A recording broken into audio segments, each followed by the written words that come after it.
Hey there, ladies and gentlemen. Welcome back to Chuckle Sluts, Episode 7, the number one place on the internet where you come for the sluts and you stay for the chuckles. My name is Samuel Locke. I'm Shannon Brunetti. I am Zak Steps. And if you're brand new to the show, welcome. It's great to have you. I hope we get to see you for the next episodes. And if you somehow got stuck with us and like listening to us, also welcome back. And with that being said, we're going to start off with one of our permanent segments called The World Doe. And we got a couple good ones for you today. Some weird ones. Some weird ones. As usual. If you haven't gotten used to it. If it's not weird, then it's not The World Doe. And I guess I'll go first. Came across this one earlier today about a Vietnamese condom factory being accused of recycling used protophylactics. And for those who don't know, that's a really fancy term for recycling condoms and condoms. Prophylactic. What? It's I can't pronounce it because there's two ways. It's prophylactic, which is what that is, and then there's protophylactic, which is like solar panels. They're very close, and I always get them confused. When you said protophylactic, that makes me think of like a giant dick mech. Protophylacticus, like. Okay. Gundam Dong. Also, if there's not a hentai called Gundam Dong, they're messing up. So the investigation, it's a factory. They're investigating 320,000 condoms for resale, not sale, resale. Yeah. And I've always had a big fear about chewing gum for this exact reason. I thought you were going to say chewing condoms. No, chewing gum. I've always had a fear of chewing gum. I still don't chew gum to this day. I will always do mints, and the reason being is because what is the odds that some hippie decides I'm going to go ahead and recycle this thing, bloop, and then it somehow far off wide ends up recycled into a piece of gum.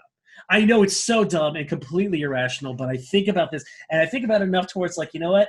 I'm taking this out of the equation, and I'm not chewing gum. Do you think you're saying there's a chance that any gum you eat could be like already been chewed gum, like recycled condom elements? I didn't even think about. You think gum is old condoms? You don't know how gum works. I don't think. No, here's the thing. Okay, as a kid, I asked, what's gum made out of, and every adult's like, oh, it's made out of rubber, right? And no, so, it's not. That's not every adult does that. I know it's not true. As an adult, I know this is not true. My stupid Neanderthal child brain that is still inside of me for some whatever reason is like, hey, condoms are rubber, gum is rubber, and these both get recycled. Like, what's the odds that these cross over? And I didn't even think about other pieces of gum. Now I got to worry about that shit, too. Thanks, asshole.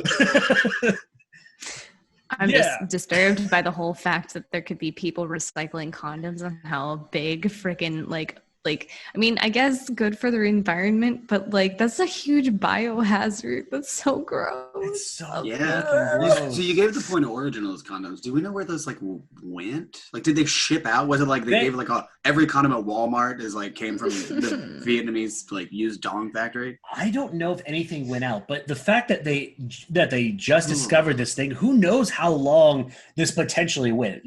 Now, granted, it is saying that it's an investigation. They don't entirely know if this is real or not, Makes but it's me happy. enough. I've been in a relationship for a They're long time, investigating and I haven't it because they're investigating it, so they have some type of evidence. Yeah, right. That's terrifying. A really hefty accusation. It's not just some kid that's oh, they were using condoms. They have an actual they're investigating, so there has to be something why they want to investigate. I just want to know is it? What I want to know is it a local brand in Vietnam, or is this Trojan? Or they don't say the name of the company that they're working for if they're working for them, but I don't know. It feels like I'm playing Russian roulette every time I go to the store now. Yes. It's pass. Yeah, so that's the weird thing going on in the world, though. In that area of the world. Wait, what you got, Shannon? What you got? What you got, Shannon? What's that? What do I got? So I got a goat down in Georgia who said, fuck the police. This goat decided to break into a police car and chew up all the paperwork and like shit in the front car seat. Like it really was like ACAB, man. Like this goat was just there. And there's like video of it, of this goat just like chilling in a cop car, just like chewing on his shit. That's an American hero. That's like the goat version of going. That's me. Thank you very much. Do you think like Mitch McConnell's trying to get that goat arrested? All right, no politics. No politics. I mean, I just kind of politically. Here's the thing. Here, for those who don't know, here at Chuckle Sauce, we actually have a relatively strict no politics thing because we all hear it every day. We don't need to hear that shit here. Yeah, however, too much of it said. We do bend the rules just a little bit. Slightly, never. Just for a quick funny. Yeah. Goat lives matter too.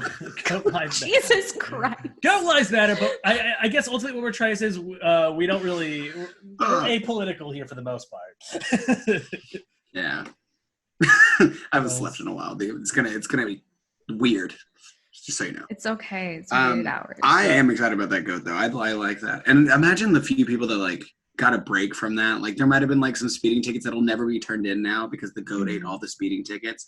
Mm-hmm. So someone's just waiting to get a bill in the mail. They're not going to get it. And that's like a really like passive Christmas present. Mm-hmm. Just not getting a bill that you kind of never know is going to come or not.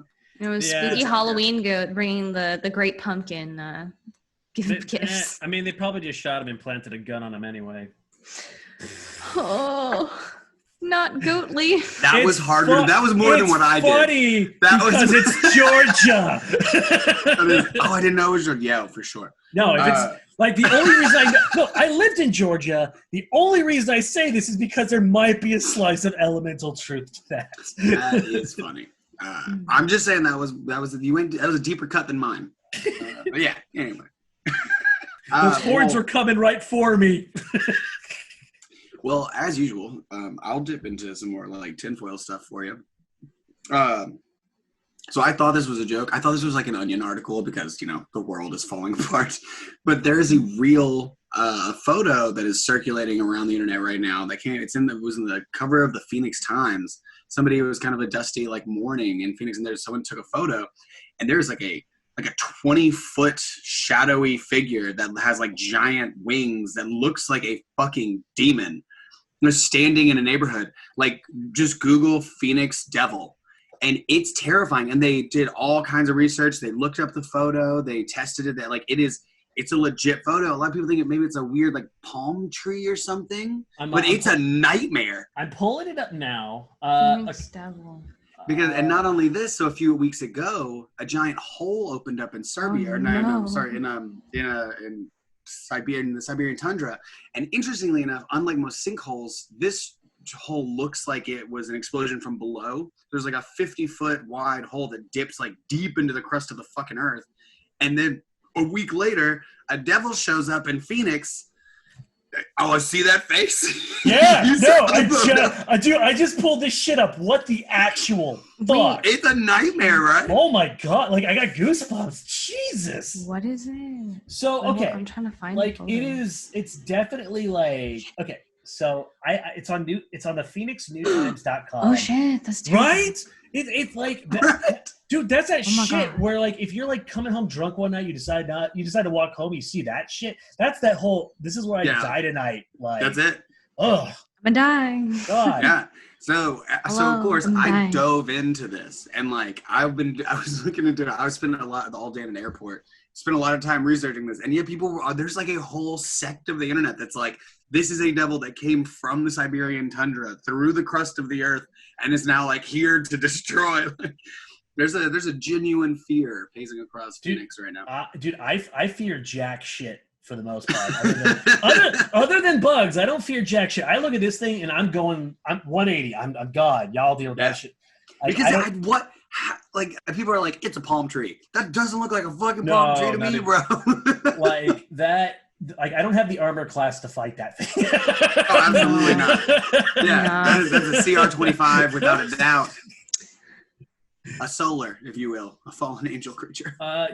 You can find that on Phoenix New Times. It's terrifying. It's terrifying. That is super dope. Thank you for bringing that awful nightmare to my attention. Jesus. Well, I'm not sleeping tonight. Thank you. We're going to move into our next segment called Video Games in Real Life. This is another semi-permanent segment we have on the show. And for those who don't know, we talk about video games if they apply to real life. And we happen to be running out of genres, but we're going to keep going. Oh, no. We'll just start doing worlds. No. Yeah, that's what I was gonna say. We can start. We'll get more specific. Like, what if we were in Fallout? Like, what if we were in this? Like, we can do that. So in this one, we have to play with the rules a little bit. But video game in real life this week is Dance Dance Revolution, or just dancing games in general. Like, we're gonna do rhythm games just in general. Just rhythm games in general, and you have to live your life essentially by these things. Like your skill in these games are what help you traverse through your world effectively. Yeah. I didn't usually do Dance Dance Revolution just because, like, my mom didn't let me go outside. So my experience with Did you like Papa the Rapper back in the day? Papa the Rapper. No, I never did. It was so much fun. I only had the demo, but I played the demo for like hours straight. The rhythm game I love so much is called Groove Coaster. I don't know if you guys know that one. Is that the one with the beat sticks?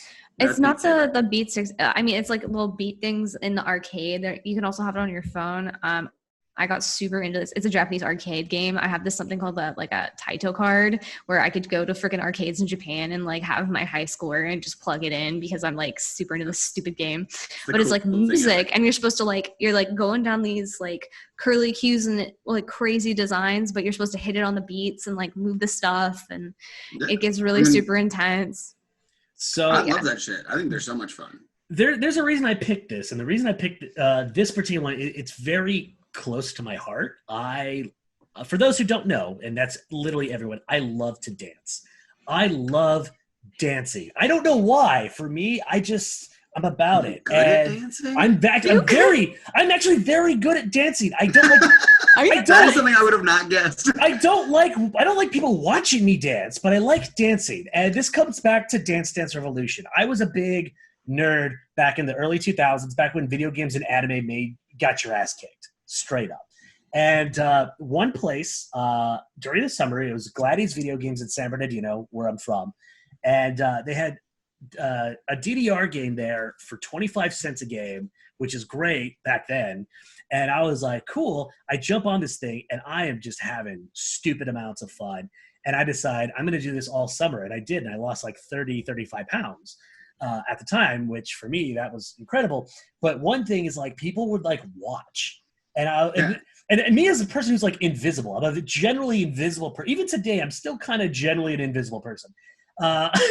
Like watching, like having people watch me, it was just really cool. Even though I'm like a little self-conscious about it now, but I got so much into dancing. I got into musical theater because of it. I got like, I know I'm unassuming, but I can break it down, and that's because of DDR. That is one thing. Like I assume just because like we're like super nerdy kids and whatnot, it's just not a thing you would typically adhere to that. But I know all kinds of people that you look at them and have no idea they're crazy good dancers, and like it's just a skill some people have. I don't. And I could still play it. I could still play it today. Before pre-COVID, I went to Dave & Buster's. They had it. I flipped literally my whole shit. Like, no, they still have it. And I literally dropped like $10 worth of quarters that night. Just That's Dave & Buster's. So that was one game. Yes. That's fucking cool though. I like that. That's awesome. And it was funny because my girl at the time, she was like watching like. You never told me about this. Like you never asked about this. And, watching a 33-year-old man playing D&D or not D&D, I'm sorry, DDR. Like it gets the kids like the kids will watch that and they're like, wow, look at that adult do the thing that we do. It was really cool. Are you a DDR kid, Shannon? So I watched the people at Round One Arcade do it, but like I said, I like the taiko drum game where you're like banging on the drums, and then like the Groove Coaster, and then they have like the other like I guess Guitar Hero style games and stuff. Yeah, I have played Dance Revolution, but I also just regularly I dance from like age 3 to like 18. So you're just like a real dancer. You're a dancer. Yeah. That's rad. That's super cool. No, it's a really beautiful skill, and it's great. But what I was thinking, like, okay, so how would we put this in real life? So that was like, my next question. Was doing the actual segment. So like, do we have to step? Quested that one. Do we have to like step in specific? Like, are we gonna have like consistently? Do we have to like in our vision? Are we gonna just have like to move forward? Are we gonna have to like do the steps? Are we gonna have to like break out moves to like move forward a couple spaces? Everything you have to do has to have some level of rhythm to it. You go from here to the car, you're dancing to the car, you're beating to the car, or you're at work and it's literally primarily focused on how well you move in your space. Instant like overwhelming anxiety. Like it's like the fever dream of someone with horrid OCD. Like this is my least favorite world of all. Like it's just the fear of like, cause can you imagine like your eyes would be bleeding all the time because at every moment you'd have to be so spot on. And like what if you lost track for a while and then you get frustrated and eventually like if you game over you just like explode. Look at you two would have a blast and I would be in the corner just shaking.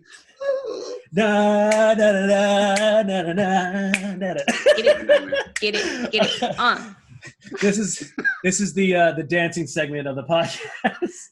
Dance break. Yeah, I would be one of the people like so in these games there's always usually like fake crowds of people that are just like cheering you on. That's the best part. I would pretend to be an NPC best part.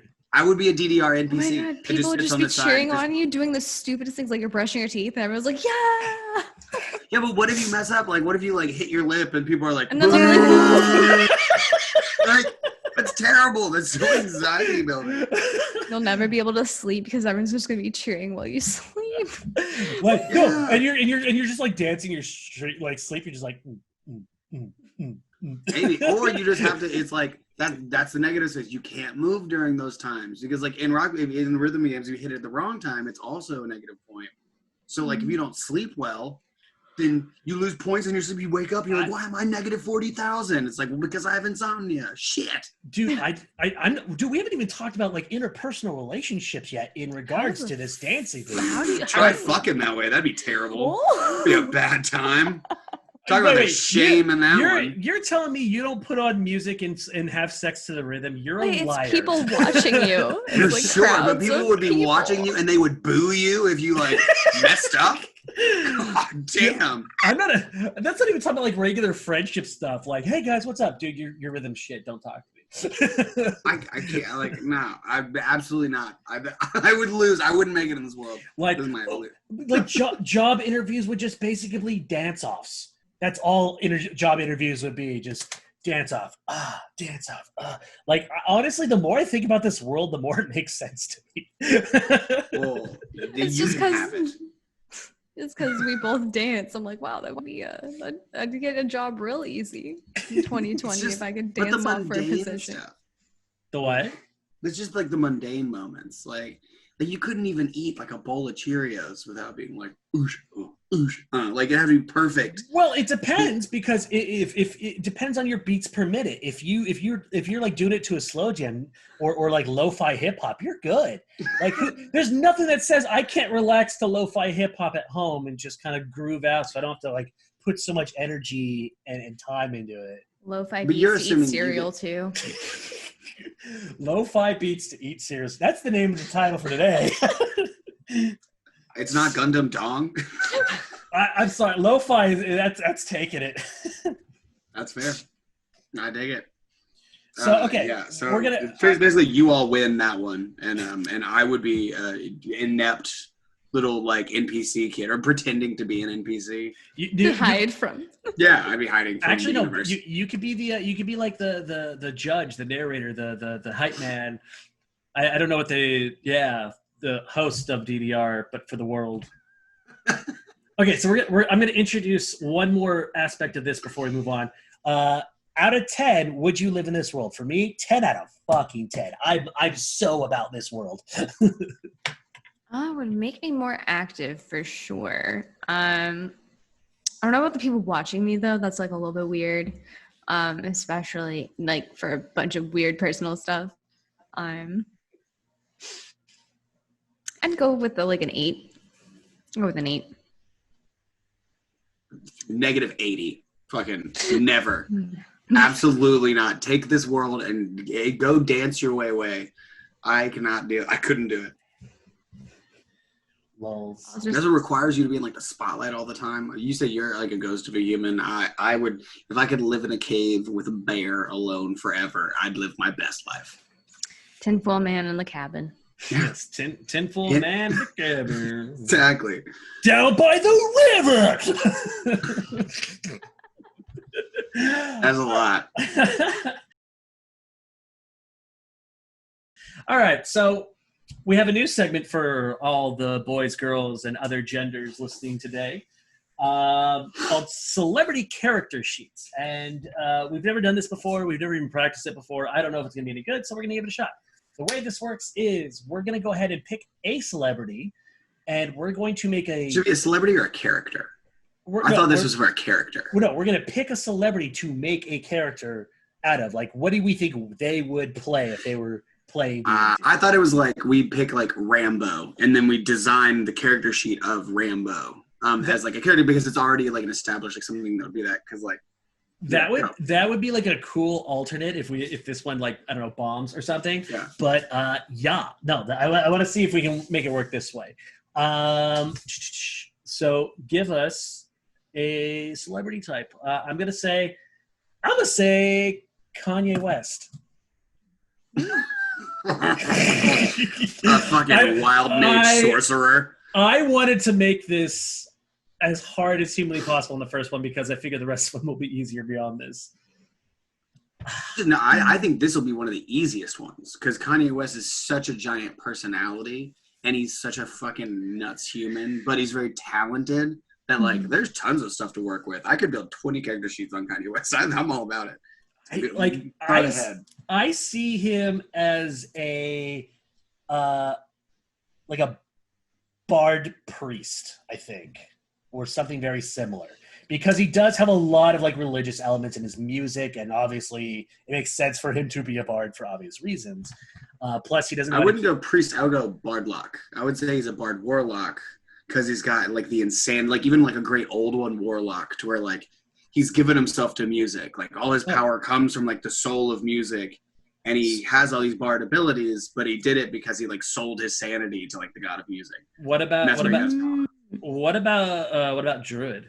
Could you see him like doing maybe like absolutely not? No, okay. No, druids are like they're forest people that just want to live by themselves and like not have opinions, and, like work with the earth and be like. Kesha. Basically. Yeah, Kesha's a short druid. Kesha would be like pure druid. Kesha's one of my favorite humans on the planet. I love that girl. I think she'd be a cool fucking forest nymph. Shannon, what do you think? I'm trying to place him because like I'm basing it off of like, you know, his blow up at Taylor Swift at the Grammys. So I'm like, if we're dealing with that like older Kanye energy, I might make him like a freaking, he's short though, right? So like a halfling paladin. Like because like he's super like he's like super about like, you know, his stuff, and you know maybe he's following a god that's like kind of wacky and bonkers, but he's just so convicted and he's just gonna do whatever for whatever his belief system is. That is true. There's a level of like zealotry to him to where like you don't know what the fuck he believes, but whatever he does believe, he believes the shit out of it. Yeah. So would that make him chaotic good or lawful good? That's a real that would make question. him chaotic evil. Well, could be a fallen vengeance paladin. I wouldn't necessarily call him evil. Maybe wildly misunderstood. Like he doesn't understand what he's saying half the time, but I don't think he's inherently evil. Like I would give him maybe chaotic neutral at the least. I guess I can think chaotic neutral, but he has done a lot of painful things to people, and because like I as a musician, I genuinely respect Kanye West. I think he's absolutely incredible. As a person, I think he's a scumbag who's done a lot of horrible things because he's incredibly selfish and cruel and can fathom nothing except himself and his own grandiosity. which is fine because he does make great fucking music, but that doesn't give you liberty to be a bad person. But I think it's because he's a little nuts. Maybe chaotic neutral, though, is it can be a selfish thing. Yeah, no, like chaotic neutral can be selfish, but you're not necessarily doing it in order to harm someone or somewhere or something. It's just, I'm living my life, and if you don't like it, go fuck yourself. That's kind of the vibe I get it, and I feel like, chaotic neutral would be his thing. Okay, I know it doesn't exist, but I saw posts about what exactly a lawful chaotic person would be. It's like they have their own set of laws that they just choose at random and that they enforce whenever the fuck they want, and no one knows what they're doing. So basically a pirate. Yeah. Oh, he could be a pirate. Well, you can be a pirate's more of like on the character sheet. That's like your background. So you could be like a bard, warlock, paladin, pirate all at the same time. Mm-hmm. That's a lot of cross-classing, but we can make it work. Well, I've triple classed. I've triple classed many times, and I've had a sage background or a pirate background along with all those things. I still lean warlock. I think there's the insanity aspect of him but it's like he has so much power. And warlocks are those warlocks. That's why all the other magic casters hate warlocks, because warlocks didn't work for any of their power. They just were like, hey, great old one, can you give me infinite, unlimited power and I can just spam fucking Eldritch Blast whenever and kill everyone with my vicious, powerful spells?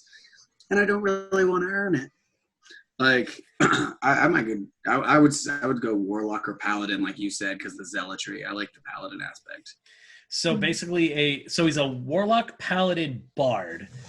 But he's not like lawful good, so he's lost the majority of his paladin powers, which is actually kind of accurate if you think about it. They've dropped that in 5e now. You can be an evil paladin. You can 100% be an evil paladin. That's a 3-5 thing in Pathfinder. You can be a fallen paladin. 100%. Yeah, there's evil paladins in it. There's vengeance paladins that are like fully evil. Dude, that sounds fucking badass. Like I love playing paladins. I hate the fact that I have to be lawful good to be a paladin. Yeah, and you don't like one of the most well-known ones right now is Joe Manganiello's like main character that he ran in like the Huge Death Saves game that got him very famous, Archon the Cruel, who is a dragonborn fallen vengeance paladin for Tiamat, and he is a vicious monster. He now has a cannon axe that is in one of the most recent expansions that you can.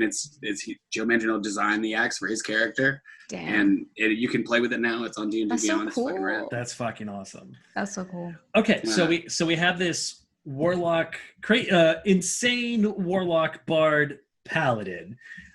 What would be his like top 3 skill / mage spells / abilities? Well, there's a lot. I know. It's a lot. But so I would like with the bard and warlock stuff like that. And it's interesting because all 3 of those things are charisma characters. So he would have like a 20 charisma for sure, and all of his stuff I think he would be a full like charm, like a enchantment person, because he would just charm people, because that is what he does. Like he has this music that charms you and encapsulates it, and it takes you in. And then once you get close to him, then you realize like the insanity starts to hit you when you get close. I imagine, here's how I imagine he would work. Like if he had like an ultimate like strategy, it would be charm, but he would also do mirror image and make like 20 versions of himself to harmonize with, and then just smite everyone. Just smite the shit. Make everyone just kill themselves because of how awesome it sounds. Like, he's just saving up those smites for once you get in close. Then he just crushes, because you don't know he's a paladin. You don't know that the crazy like zealot monster's in there. And he's like, oh, fucking college dropouts, dope. And then he's like, by the death of Tiamat, and like crushes you. But in harmony with 10 other mirror versions. Oh yeah, there's a whole bunch of them, and they're all dancing to rhythm games. Yes, like, it's the Kanye West Murder Choir. Yes, the Kanye West Murder Choir. Are you sure that's not the name? That might be the name of the episode. I think that's his next album. He's gonna listen to this, and that's the next album. He'll take credit for it and then sue us. Kanye West Murder Choir, and then we're gonna be like, hey. Where's our royalties? And he'll be like, who the fuck are you? I created everything. I'm Kanye. Yeah. Oh, the Kanye West Murder Choir. This is that's cool too. And he married like a siren queen. Like, He so kind of like, and did. and he got mixed in with like some kind of like demonic family of sirens. So he's definitely a pirate if his wife is a siren queen. Pirate background, found a siren family to get involved with, because then they're all like crazy monster people. They must own an entire, like, they took over one of the islands off the coast of Faerun, like. For sure, yeah. They live like outside of Waterdeep, just on these like mystic islands. Dude, you can't this really is get so to. cool. Guys. And his and his father-in-law is a shapeshifter.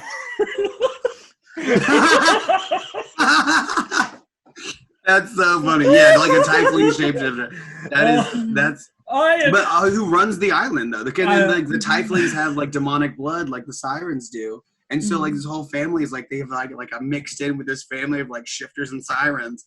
And maybe he's like a plant though, because he's a paladin for like a fallen order. And he's in there actually as like undercover. Or maybe he's been entranced now. Let's put it this way: if Kanye West doesn't build this character, I'm going to take this character. Honestly, this character's awesome. great. At least like to throw him as like an NPC and like have your characters run against like this like crazy mystic bard that lives on an island of demon people. That's an awesome NPC. I'd be all about it. Oh, and then like you can like and then you can like envelop the world with that choir cacophony by just layering all his songs at the same time as they're fighting. Like, yeah. Well, yeah. See, now we're getting into some sorcerer stuff where he's like twin casting. Imagine having this be like have to fight against him as like a party. Dude, though. I wouldn't do it. Fuck that. Like, That's what I'm saying. Like, I would use him as an NPC, as a bad guy. I would have my games. I'd have people run against him. You'd have to invade this island of sirens and oh god, that'd be such a cool. Like, I would have to. I'm gonna throw a Molotov cocktail, hide in the darkness, and run the fuck away. Okay, rogue. Oh, I'm not like 90% of the time I'm a rogue character, just because surprise me. It shouldn't. It really should. Can you take a wild guess as to what my character usually is? Let's see. You're a fucking asshole. I know like it already. 80% of the times. I almost want to say dwarf, but I know that's not probably right. Well, no, more what class? Oh, what class? Is there's a specific class I gravitate to? I was about to say there's so many classes. I can't even guess. Dread pirate. I go druid, man. I'm an old, hairy, mushroomy boy in the woods by myself. Boy. I feel like I should have known that. This has been mentioned in multiple episodes. I'm an asshole. I tend to go for either barbarians or fighters, just because like I couldn't do that in real life. So yeah. I'm a very small woman, but in the game I am a 6'5", also still a woman. I'm big old Bertha. I love it. I'm all about it. Okay, so I'm gonna rate this one 0 out of 10. Would you want to find this in your universe, like in your D&D universe? Kanye, like villain? run across him? Yeah. Well, I mean, like, would you want to put this in one of your campaigns, essentially? Oh, 10, yeah, for sure, absolute 10. And this will be the question of the day to all our listeners. Would you want Kanye West, the Kanye West Murder Choir, as part of your D&D campaign? Let us know in the YouTube links down below if you're listening on YouTube, or catch us on social media. We would love to hear from you. And I tell you what, saying like post viddies. When we actually can like hang out and kick it, we had talked about me running a game for us, like other people we do in these. You keep notes of these things and give men like, we'll keep track of it, and I'll make all these things in a campaign, and we can like record that. That would be awesome.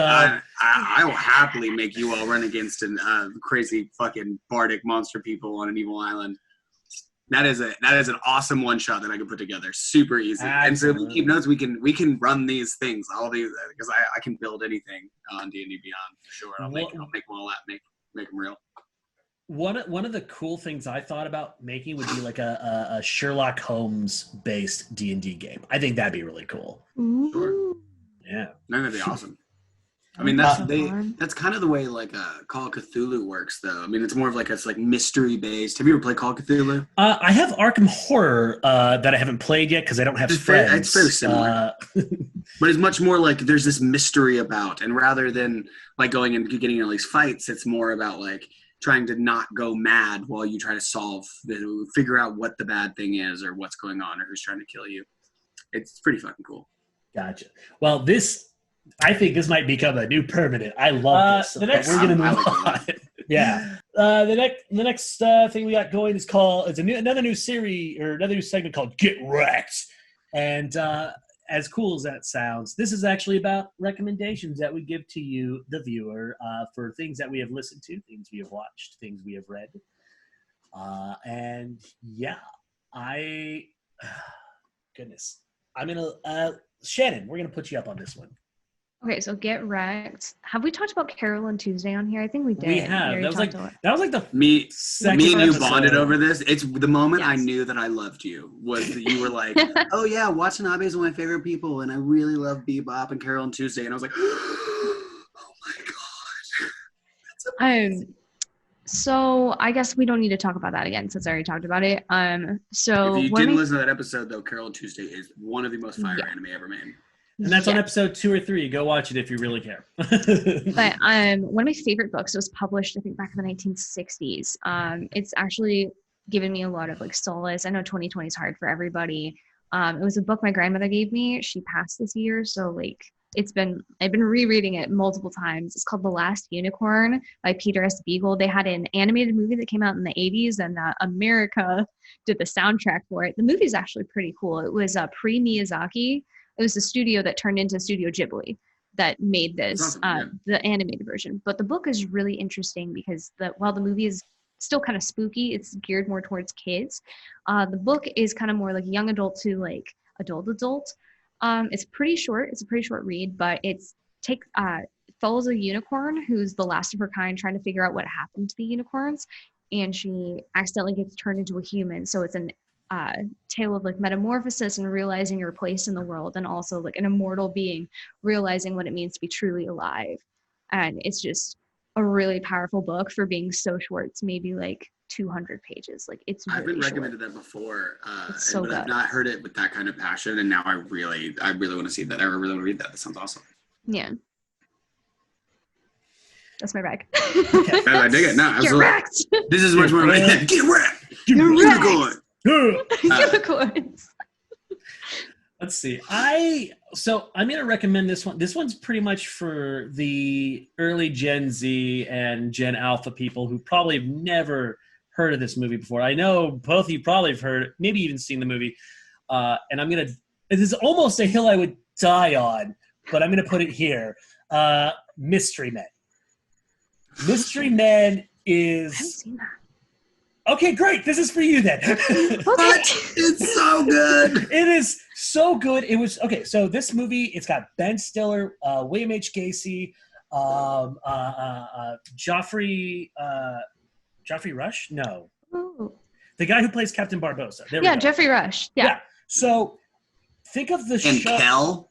Oh yeah, It's got fucking Kel Kel. Thompson. Oh, and Pee Wee Herman. How did I forget about that? There's almost every major actor from like the mid '90s is in this movie. Oh, and Garoppolo. What the hell's her name? Janine Janine Garoppolo. Garoppolo. She's in it. Yeah, too. Janine Garoppolo. No, There's a bunch of it's G's It's in there. Janine Garoppolo, and basically She plays the bowler, and she's so cool. it's like the show The Mystery. Boys.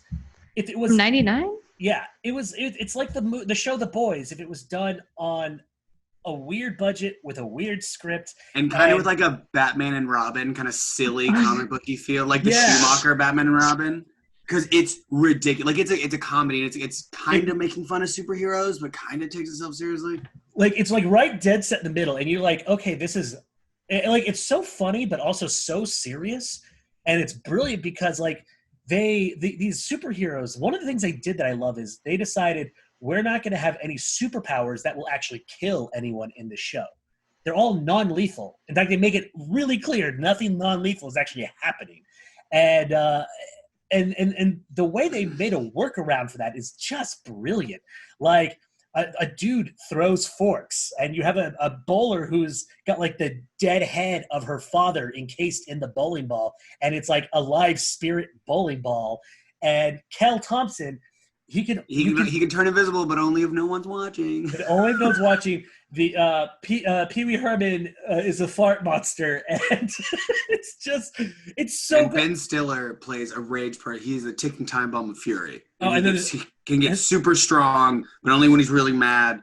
but he also embarrasses himself a lot because he does such stupid shit. And William H. Gacy is like the shoveler, and he's like the most serious dude there, and all he does is hit people with a shovel. And but the characters are great. The script is weird, but the best thing about it is the design element. The design that they put into it is absolutely incredible. Like it doesn't deserve the art budget that it got.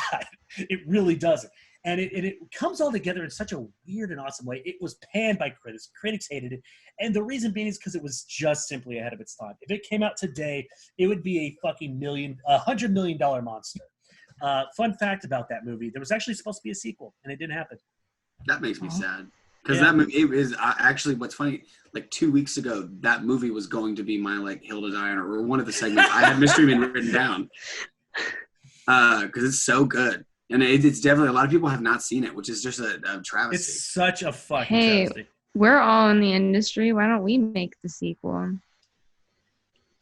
Without the original cast, it just wouldn't be the same. It really it was lightning in a bottle. And now it's like 30 years later, and I don't think it could. Unless they bring all the original assholes back as old superheroes going for one last ride. I'd watch that. Fucking Mystery Men Kingdom Come style. That would be. Yes. That would be a strange movie, but I'd see it. I'd fucking watch that in a heartbeat. 10 out of 10 would watch the absolute fuck out of that. And for those who haven't seen it, go. I'm like, this is both a recommendation and the hill I'm dying on all at the same time. I will watch it, I promise, man. What do you got, Zach? So torn. The more when you all tell things, there's different ones I want to do now. But I'm gonna go with a manga, which will also be related to my hill that I die on. And I would say, can't remember the author's name right now. So I need to look on my phone. Oh, Urasawa. So there is a manga, and they turned it into an anime as well, called Monster. And Monster, it was recommended to me, and I saw it, and like someone specifically said they're like, I'm not going to tell you anything about it. And I look at the cover, and I thought it was going to be some like crazy, like actual monsters, and it is not. It's written by this guy Urasawa, who is an acclaimed writer. He did that 21st Century Boys and a couple other big things. But Monster is a story that takes place in like the 1980s, and it is all about fallout from like the Nazis in the Czech Republic. And there's like a Japanese doctor that's like not here. He was working in Germany, and he kind of gets framed for a murder, and it just follows him as he falls deeper and deeper into these kind of like this crazy, like it's so intensely like paranoia driven that it seems supernatural, but it's all about like secret societies of like Nazis that are kind of like trying to take back over. And there's this monolithic bad guy named Johann that I just recently reread it, and it like gives me chills as to how badass of a bad guy this guy is, because he's so much larger than life. Like the story is about how larger than life this character is, and he's barely in it. Like he's just someone that throughout the entirety of it kind of pulls strings, and you're terrified of him. Like I'm reading this manga, I am terrified of him as a character, even like as a second read through. And reading it makes me a better writer and a better person. Like it is so fucking good. And I know manga is is a medium that a lot of people, especially in the States, don't ever dig into. But it is storytelling at its absolute finest, and I'd recommend it to anyone. Like 15 out of 10. It is one of the best stories ever written, with maybe the best bad guy ever made. Ooh, I don't know, man. Like I've seen Farscape. Like come on, Scorpius was one of the best bad guys I've ever seen, and I hate that no one cares about Farscape anymore. Okay, I have a new hill to die on. That's mine. But I mean, fucking Hannibal Lecter, like the Joker, like Dark Knight Joker, all those these monolithic characters that can change an entire movie and like make you afraid of them. Johann to me is a head and a fucking foot taller than all of them. It is crazy. That's my monster. I'll save my Farscape recommendation for the next week. But we're gonna move on to the hills we die on. The hills. The hills are alive with the dead bodies of people who argue. All right. So For those who are not aware of this part of the show, this is where we take super controversial or maybe not so controversial things that we like to discuss and talk about why we want to die on the hill of this thing that we are so passionate about. I'm going to go first because I'm very there's very few things in the world I'm so adamant about. There's death, taxes, and how I feel about this thing. This is just like universal truths. This is an absolute universal truth, and that is cupcakes are bullshit. They are. Fucking, I hate cupcakes. They are such bullshit. They're just little cakes. Do you hate cake as a concept or just small cakes? It's like, oh, I see you like cake. How do we make this the most high maintenance thing that we could possibly offer you to eat? Because here's the thing. With a cake, I expect a plate. I expect a fork. I expect to put it in my mouth. I'm fine. There's no graceful way to eat a cupcake. You just have to shove it in your fucking mouth like a goddamn Neanderthal. And it's like, and it's just going to crumble. And like, I have a beard, okay? And with a beard, it gets in there and it becomes a flavor saver. And I look like an asshole in front of whatever like networking event I'm obviously at because all they do is serve fucking cupcakes. And they're not even tasty. They're not like anything good. You're just eating it because it's like, well, I guess there's nothing else on this fucking like plate that I'm interested in eating. Because if you think about it, if you really think about it, there's a pecking order when it comes to baked goods, okay? Like it goes cake, pie, brownies, cookies, death, cupcakes. That's the pecking order, okay? You are taking a subjective thing and trying to make it objective because I could care the fuck less about cake. I don't like baked goods. I don't give a shit. And that's why I'm going to die the fuck on this hill because not enough people understand or care about the problems with the fucking cupcake, okay? It's ungraceful, it's uncouth, and it's heathen. I understand the plight. Maybe not like because like I don't got facial hair, but for me, growing up, you know how like people got around like getting a birthday cake and giving slices of cake to children, cupcakes. But you know the cupcakes they always fed us were those nasty grocery store ones where like it had that nasty artificial icing on top, and then by the time you ate it, like the bottom of the cake was so dry, it just like didn't like you were just like eating sand. And everyone knows I'm like motherfucking Anakin Skywalker. I fucking hate sand. So like I literally fucking hate cupcakes too, Sam. Oh my goodness. I hate them so much.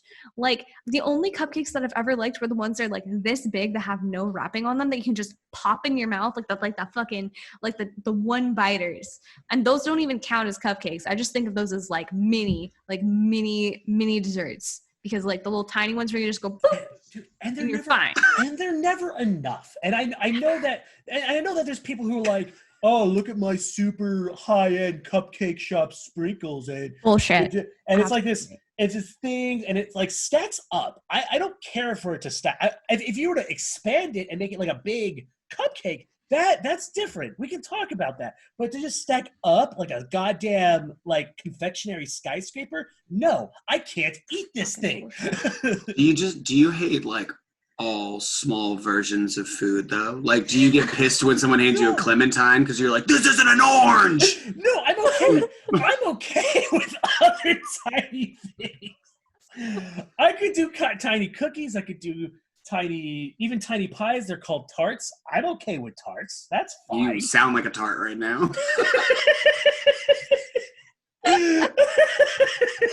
I'm a little tarty, not salty. I'm a little tarty about this. I have never heard so much passion about baked goods, so much like negative passion about any kind of baked good. I didn't know someone could harbor this sort of vitriol.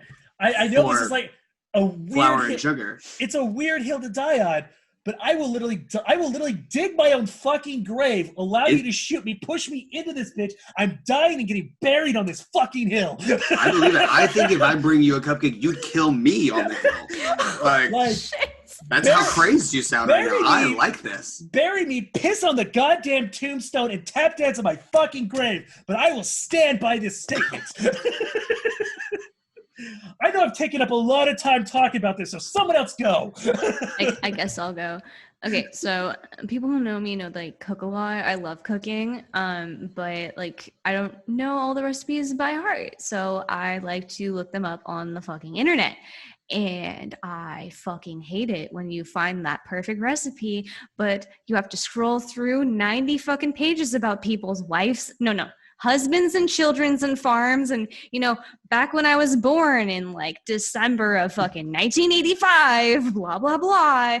Shut the fuck up, Tiffany. I just want to learn how to make fucking pumpkin pie. God fucking I don't want to hear your damn life it. story, bitch. Certain ones have like the button at the top where it's like skip to recipe. And I'm like, yes, I'm going to do this. This is precisely the reason I still buy like books, like ingredient books, because it's here. I have it. I don't have to like search for something. And like, if I need to understand like a term, because I'm a shitty cook. I don't know. I can't cook. That's one of the few things I can't do. I cannot cook. And, I don't know what half these things are saying. So it's like, I really have to find a book for idiots. And yeah, I don't care about these stories, and I don't care about your ads. Like, I don't care about the ads. I don't care about how you like wiped your like little kid's behind with like a hand woven fucking cotton cloth and you make your own diapers. I don't give a fuck. I just want to know how to make tomato bisque. Is it too fucking hard? Like what? It like, and sometimes, I'm like, well, I'll give them the chance. Like maybe it's a one scroll. It's never a one scroll. It's never. It's always fucking at least 9 scrolls to get to the fucking thing where it's like start of the recipe. And then if your phone falls asleep and you pull it back up, it goes back to the top because the page reloads. Fuck those recipes. All of you mommy bloggers, some people like reading your shit. It's not most of us, though. Most of us don't like that shit. Just put it under the recipe. Just put it under the recipe. Put the recipe first, but all your other shit, if people care, give a shit, and like want to be like, wow, this recipe was so good. Maybe I'll learn about Tiffany or like whatever the fuck her name is. They need the clickbait. The clickbait is what people come for. Yeah. Wow, this is a very like anti-food episode right now. Both of you are harboring so much hate towards food-related topics. Bitch-ass cupcakes, man. I just want to cook. I don't want to know about your kids. I don't give a fuck. That's so funny. Okay, well, mine is not food-related. I, though, would... someone's gonna come and murder Milton. Get out of here. I think that there is better media coming out of Japan than America 10 times over. I think there's Milton, you fuck. There is better anime than 90% of the movies that are released today in America for Western audiences.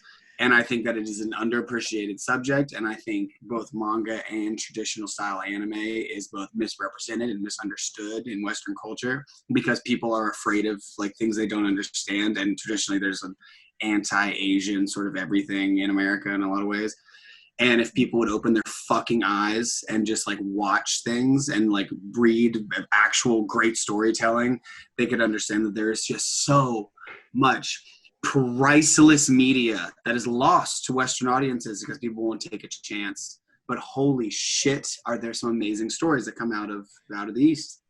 I'm gonna meet you like 3/4 of the way up. I mostly agree with this. The one thing I don't agree with is that I feel like sometimes that Japanese anime runs into the same problem as Hollywood does sometimes, where it's like, how many times do I have to listen to a high school girl gets magical powers and goes to hunt demons in Japan and obviously nowhere else because it's Japan, specifically Tokyo. Like, I feel like this is such a trope, basically, and it's because you're talking about one trope. Like, of course, there's trope. It's a heavily saturated medium, but I'm talking about the amount of content that you can find there because there's tons of trash. There is so much bad anime, so much, but there is also just infinite mountains of amazing shit that people have no idea about, and I think comparably to Western stuff.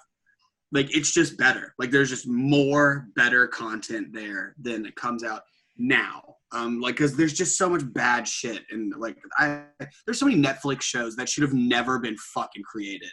And it makes me so mad. And if anyone tries to tell me to watch, like, The Circle or fucking Like the show where you try to fall in love with somebody that you can't see their face the whole time. Was it Blind? The Love is Blind. Love is Blind. Go fuck yourself. Wait. Are you talking about? Fuck you so much. Are you talking about the movie Circle or the reality TV? I'm talking about content, just general content. Oh. Reality TV show.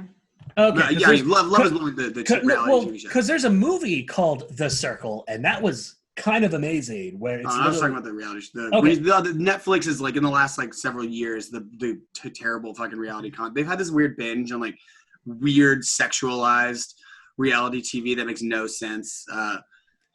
But yeah, all that being said, like I could give you 20 manga right now that could change your fucking life, and people have no idea about it, and they don't because there's a general distaste for a lot of Asian culture in America. I don't think it's a general distaste. I think it's more along the lines of, you're born and bred to kind of take in content in a certain way, Like magazines are great, books are great, novels are great, videos, movies, games, all these things.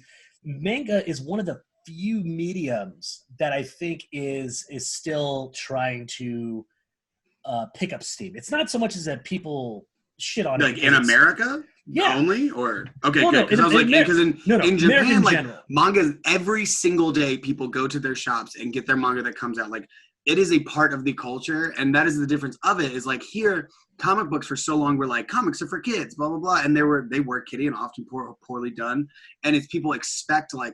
Say cartoons were made for kids, but in Japan, like they just made media, and it didn't matter that it was animated. It still was great, and the stories are compelling, and it was amazing, and the mangas are written. Even the kids' mangas have incredible storytelling. Like One Piece is a super kiddish, ridiculous show, but it has a better world building system than fucking anything on TV in America. Literally anything. Like the only things that are even slightly comparable to it in the Western world would be maybe like Dune, Lord of the Rings, maybe Game of Thrones. BoJack like, Horseman. and I can give you fucking receipts as to why. Yeah, no, here's the thing. BoJack's animated, and I think it's incredible as well. Yeah, and I think that's the definitive difference between Japanese and American comic animation specifically, because Japan tends to rely on really deep and personal human narrative. They take it very seriously. We still look at it as a throwaway comedy aspect. In fact, like that's what I love about BoJack Horseman is because they really just said, here's what you think it is, and we're going to just go ahead and chuck all that out the door, and we're going to make it as serious as we think we can. And incredible storytelling. Like it is one of the ones that I'd say everyone should watch. It's amazing. I'm still upset about Tooth and Birdie being canceled because I really liked that spinoff. I haven't gotten there yet, but I remember the view. So sad. I'm thing, still mad.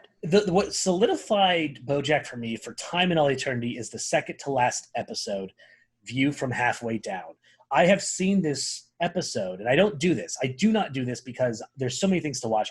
I've watched this episode about 5, 6, 7 times, and the reason being is because it takes such a brutally honest take on mental health and suicide and a bunch of different things, and just what people really go through in their brain buckets when they think about all this stuff. It's brilliant. It's the most brilliant thing I've ever seen on television, I feel like. And and I can give you 10 animes and Japanese things that cover those same subjects just as well, if not better, that they've been doing for 50 years. And now we're just now getting to the point where like you have your BoJacks, your Rick and Morty's, like these shows that are taking Rick and Morty. I didn't even talk about Rick and Morty.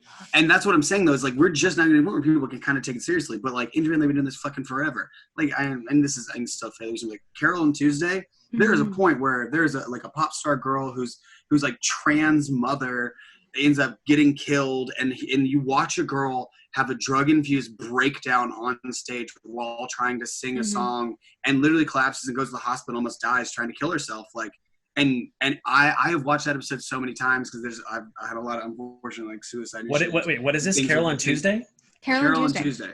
The one we were talking about I know the one that keeps popping up that I swear to God I keep telling myself I'm gonna see. And another Watanabe thing, like Samurai Champloo, me and Shannon had this conversation the other day. The last 3 episodes that she had Samurai Champloo, if I'm having a dark time in my life, I will just put that on and it grounds me because it is so intensely emotional. and it makes me understand that like life can be both meaningless and beautiful at the same time. Yeah. And it is done more artistically and more like emotionally than anything I've seen in most Western cinema or in media in any way. And yeah, die on that hill. I legitimately think that they understand how to do emotion better than almost anything around here. I was 3/4 the way up. I think I'm going to join you like fully on that hill. And I would also love to continue to give you recommendations and what things that I can like give receipts for this. Like I would not just say this for no reason. Like, yeah, I'm like, sure, I'll give you all the ones that really fuck me up. Ooh, if we ever start doing like just chatting or like on Twitch or whatever, we should all just like talk about anime. We should just have an entire stream talking about anime. Or just throw one on that a lot of people like haven't experienced, and we can sort of have watch throughs with things. The Chuckle Sluts Weeb Corner. I'm about it. Yes, the Weeb Corner. Weeb Wednesdays. Weeb Wednesdays! Oh, I love it. Weeb Wednesdays. I'm writing that shit down. Weeb Wednesdays. Catch it probably next month or something. I don't know. We're still building this bitch. It's coming together. Anyway, thank you, ladies and gentlemen. That's our time for today. This is definitely one of my probably favorite episodes at this point. Shannon, where can we find you? You can find me on Twitch, ShaniBeez. That's ShaniBeez. I gotta write it out with my finger as I say it, so I make sure I spell it right. All of my socials are there, up on my About page. It has my Twitter and Instagram and everything else there. I make shit jokes, sometimes play video games, sometimes talk about deep things into the middle of the night. But if you want to catch me there. Catch me outside. Catch me outside. How about that? Where can you find you? I'm not everywhere. You can find me on Instagram at zclap1, zklapp1, and very soon you'll be able to find my written direct TV show with the lovely Katie Ford. I'll be becoming famous. We'll be releasing it on YouTube as soon as it's done being edited. Find my OnlyFans, Mushroom Druid Boy. No, that's not real. And it's just pictures of it's just pictures of your feet. That's all. It's just pictures of my feet walking through mushrooms, full of guilt. Guiltily walking through mushrooms because mushrooms are mad at me. That's the whole thing. That's it. That's me. Great. You can find me at Slamming Sammy Luck on the Instagram. You can find me there at the Twitch. You can find me at Sammy Luck on the TikTok, where I do funny things only sometimes. You can find me at Steam Bunny Productions on YouTube, and of course you can find pretty much Chuckle Sluts anywhere at this point. We're on the first page, all over the fucking place. Like we're actually first page on Google, which is really cool. Didn't expect that so soon. But yeah, you can find us on Facebook, Twitter, whatever you choose, Spotify, Anchor, so on and so forth, and YouTube. Thank you for watching. We will come out with episode 8 next week, and we will definitely love to see you then, just as we love to see you now. Have a good one. Thank you all. Bye. Bye.